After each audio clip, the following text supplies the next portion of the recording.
Let me play this whole issue. Imagine you're a parent, and imagine you get notified, your children are going to be back on remote learning, and our school is going to be taken over by illegal immigrants that need housing because Joe Biden allowed nearly 10 million illegal immigrants into the country. Now, none of this needed to happen. This is of Joe Biden's making. And this dopey mayor that may be a one-term mayor in New York, Eric Adams, is still defending this stupidity. Listen to this. We're not going to say in the city that when we have an emergency that impacts migrants, we're not going to use our school buildings, because no matter what people say, if you look closely, these are still children, and adults should not ever put anything that's going to endanger children. Not one child or family sleeps on the streets of the city of New York because of what my team has done. We did the right thing. And those parents who are stating that we can't inconvenience someone for one day because of other children, that's not acceptable, and I'm not going to put children in harm's way. Oh, I'm not going to put... How about these are Joe Biden's children? Why don't you drop them off at 1600 Pennsylvania Avenue, or drop them off at Joe Biden's beach house, or drop them off at his other home in Delaware, or drop them off at the UPenn Biden Center or the University of Delaware Biden Center, and let them take care of them, because taxpayers now are footing the bill. They're paying for food and shelter and health care and education, and now American children are being harmed in the process. It's outrageous. None of this was happening under Donald Trump, because his policies on the border were to enforce the law, the Stay in Mexico policy, and to build border walls to prevent people from entering this country illegally. A lot of these people, if we get a Republican president, need to be sent home. And I'm not saying in a way that's not compassionate. You know, we'll put them in air-conditioned buses or maybe airplanes, whatever it takes. And if you want to come to our country, respect our borders, respect our sovereignty, respect our laws. Allow us time to do a background check on you, a health check on you. We have to make sure that you are not going to be a financial burden on the American people. And now the cost is astronomical. Anyway, parents are now fighting back. They're just, rightfully angry. And they didn't go to the best school district in New York City either to do this, which is often the case.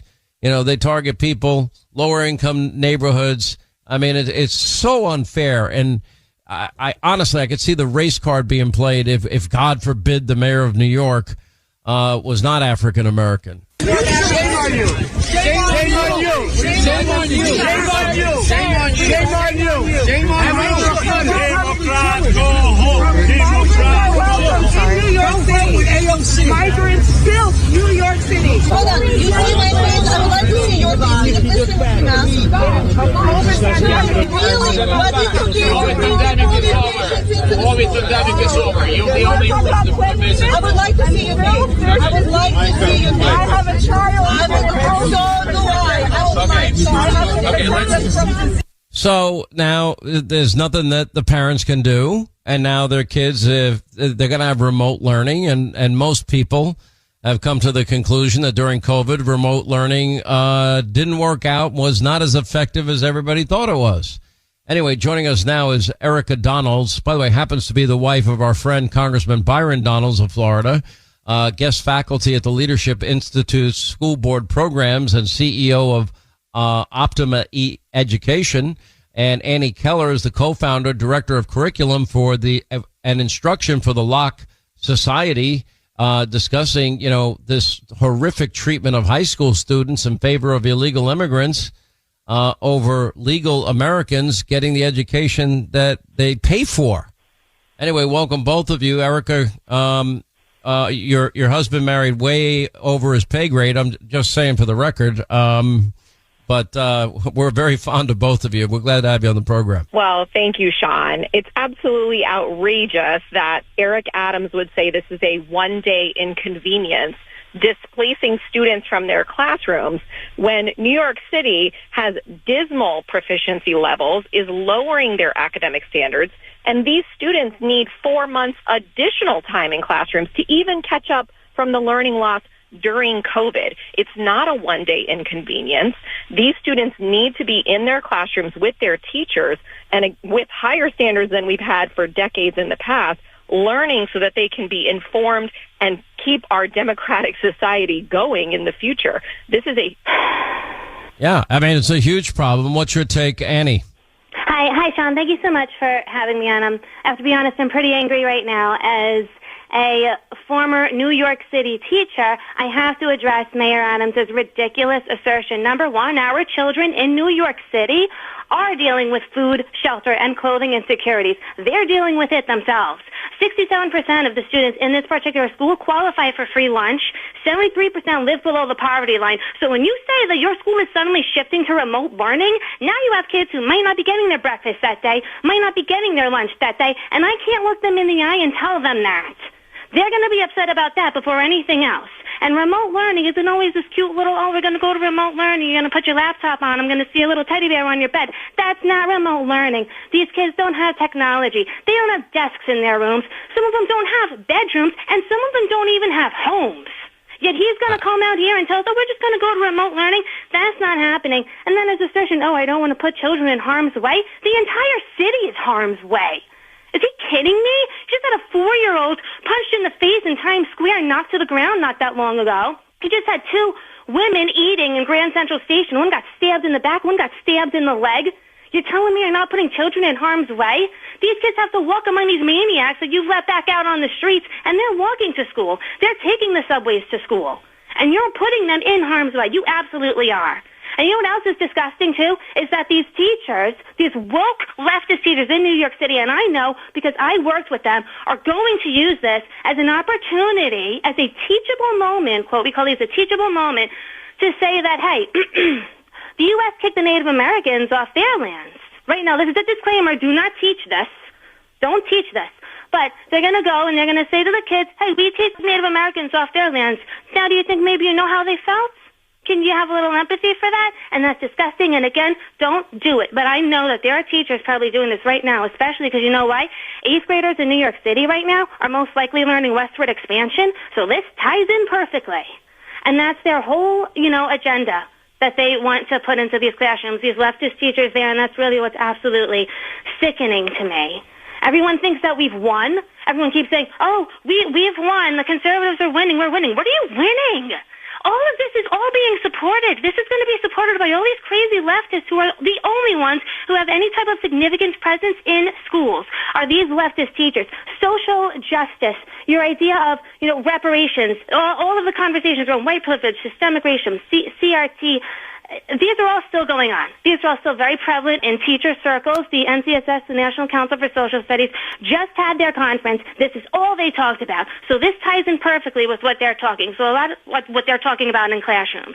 The only way we're going to stop this from becoming widely accepted by people and from becoming, discussed, and it would absolutely break my heart if any kid actually thinks that this is justified. It is absolutely heartbreaking. The only way we're going to stop it is to get, like the Locke Society says all the time, get conservatives, get moderates in the schools. You can't win the fight if you don't show up to the battle, and the battle's in public schools right now. I hate to tell you, anybody that has any money in New York, they're not in these public schools. And there's a reason that New York has some of the worst in terms of that has the worst track record. They spend more per capita per student, over $40,000 a student a year. About the cost of, around the cost of a private school education, and those private schools, I mean, those parents go to war to get their kids into the private schools in New York City. It is, I've never seen anything like it in my life. It's like, you have to they start trying to get their kids into school when they're in nursery school, for crying out loud. So those slots are unavailable, and then the kids are stuck in these public schools, and there's nothing the mayor's going to do. There's nothing anybody can do, and these kids are just thrown out, and in come Joe Biden's illegal immigrants. It's outrageous. If I was a parent, I'd lose my mind. Well, I don't want to interrupt you here, but it is in the private schools as well, because again, there's a lot of power in the teachers' hands. I think there was the guy. Well, what private school has been closed down? What private school? I don't know if they would close. I don't know if they could close down the private schools. Now you're talking about school. But that's my point. Those schools, but the parents that can get out are out. The parents that can't get out are stuck. Stop with the not my kid attitude. I don't like that. What do we do about these public school kids? You have millions upon millions of kids. Is my kid going to be affected by this? No. But are millions of other... Well, the reason I'm talking about this is because I care about every kid, and the failure of New York City to educate these kids, it's unconscionable. Anyway, let me bring back in Erika. Erika, I mean, it's unreal that they spend all that money per child, per capita, on education with the worst results in the country, or some of the worst results. California, same thing. You know what? By the way, California spends nearly $20,000 a student on education, and they come in near dead last like New York. Florida spends $12,000 per student. They're number one in the country in their public school system. Number one. When COVID was happening, public schools under Ron DeSantis in Florida were open in August of 2020. You're absolutely right, Sean. And this goes well beyond students being displaced for 1 or 2 days during this emergency, because we have had an influx of millions of immigrants through the Biden administration, packing classrooms across the country with non-English speaking students who are demanding enormous resources.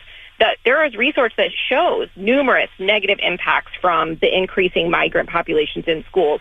Teacher attention being diverted to non-English speakers, catching them up on new material, less class time available for our American students, slower instruction, all things that New York, for one thing, cannot afford when only 38% of their students are proficient in math, and entire schools in New York have 0% proficiency. And so well, I'll add one other thing, Erika. I mean, they've already taken over, baseball fields and soccer fields and other athletic fields to build their 10 cities as well. I mean, you're right on the education front. You're right also on the athletic front. Completely unfair to American families and children. To your point, it's unfair to their academic futures. It's stealing from them and their academic success going forward. It's stealing their recreation facilities that taxpayers are paying for, that people should be able to enjoy with their families. It's stealing their way of life. And I feel bad for every family in New York, regardless of their private, public. It doesn't matter. They're unsafe. Their taxpayer dollars are being diverted to people who, frankly, should not be here if not for Joe Biden, as you mentioned earlier, not following the law. Great analysis by both of you, and I hear your passion. And every parent has every right to be angry here. Everyone. Erika Donalds, please send our best. We love Byron and you and all the great work that both of you do. Annie Keller, thank you so much, and keep up the good work on your end. Thank you. Great American, Sean. Thank you.